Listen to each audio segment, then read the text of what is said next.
စစ်တယ်လည်းမတွေ့ဘူး ဒီကိစ္စက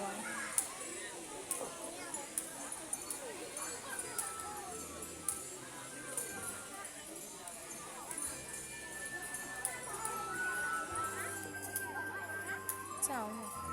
ဒီတစ်ခေါက်ရပြီပြန်မယ်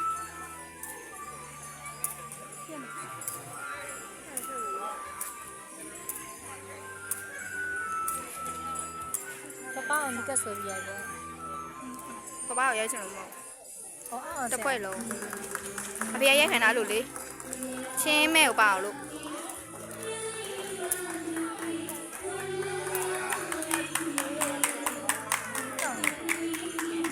အဖေကနေလဲလား စိုက်ထုတ် ခေါ်လာတော့လေဘယ်ရလဲ ဟုတ်တယ်ခေါ်တာ ဘယ်ရလဲ